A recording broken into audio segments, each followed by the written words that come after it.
Sunday, December 8th, Aqueduct was a so-so day for my selections.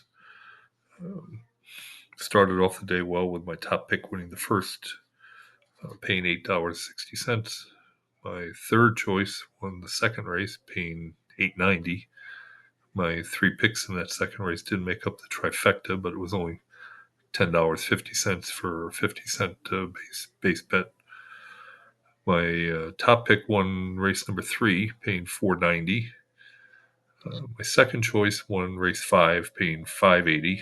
My second choice won race 6, paying $8.30.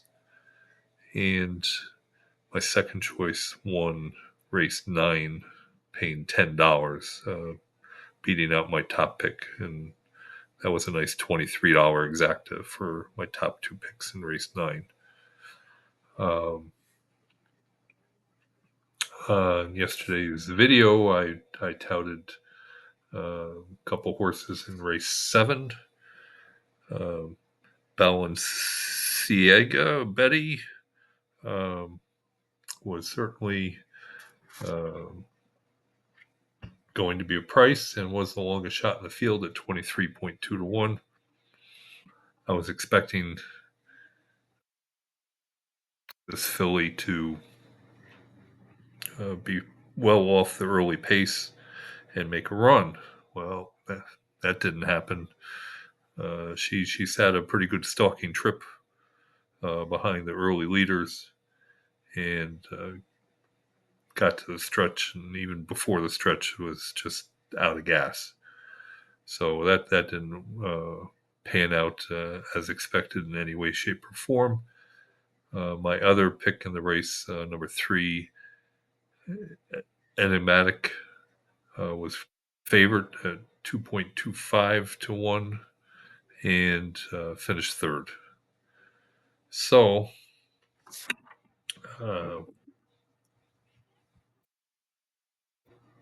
we'll just take a look at the bankroll. And I ended up putting $5 to win on the long shot and $4 to win on the favorite. Didn't matter which of the two I put how much on because they both lost. So we'll just move on to Monday at PARX. And I've decided to go to race 8 at PARX.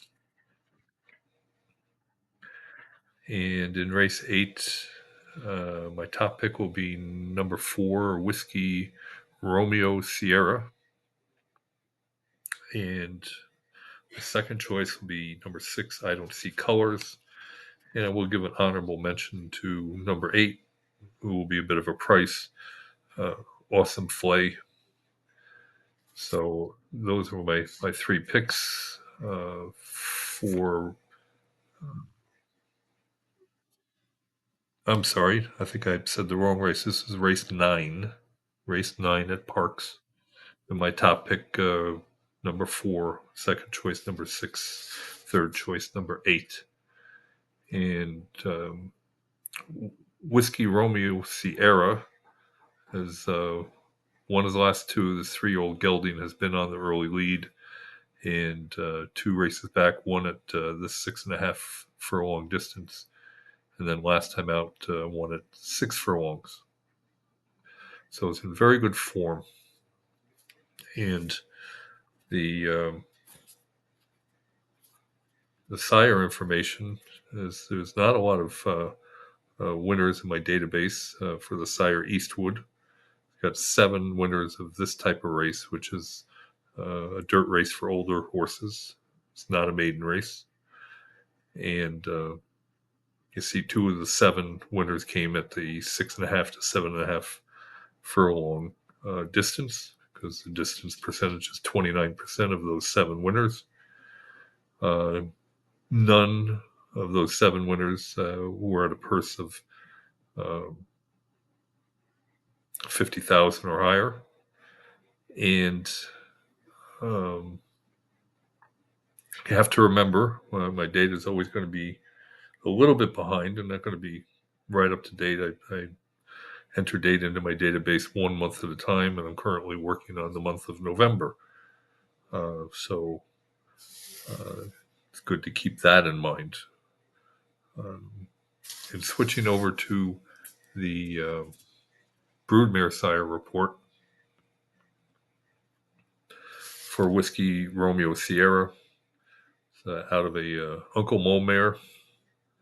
And looking at the purse column, 42% of 108 winners come with a purse of 50,000 or higher. So that's the best percentage of any of the broodmare sires in this field. And so this 3-year-old gelding has very good class potential, and certainly seen over his last 2 races to be finding his top form. So I'm looking for him to make it 3 in a row and maybe eke out 3-1 odds. I don't see colors. Going back to the sire report for a second, you see that I don't see colors is by Uptown Charlie Brown. 41% of 90 winners come at 6.5 to 7.5 furlongs. That's crazy. It's a crazy big percentage. And even my other pick, Awesome Flay, 32% of 28 winners coming at 6.5 to 7.5 furlongs when the average is 17. So the distance really suits uh, each of my selections. Going back to the broodmare sire report, I don't see colors. Out of place mare. This is a low percentage, only 8% of 49 winners when the purse is 50,000 or higher. So a little bit of a concern there. As Awesome Flay is a solid 22%, but that's just of looking at 9 previous winners that had Yes by Jiminy as their broodmare sire. It is interesting that Yes by Jiminy is a broodmare sire. 5 of the 9 previous winners came in this distance category of 6.5 to 7.5 furlongs. And finally, we'll go over and look at the trainer report, and you'll see that my top 2 picks are both trained by Edward Coletti, and he gets the largest percentage of winners in this purse category, the highest purse category. So that gives some good confidence that he's very adept and very good at getting winners at the higher class levels. So we'll see how that goes, and we'll be back to an $8 wager since the bankroll fell below $600. And I'll talk to you again tomorrow.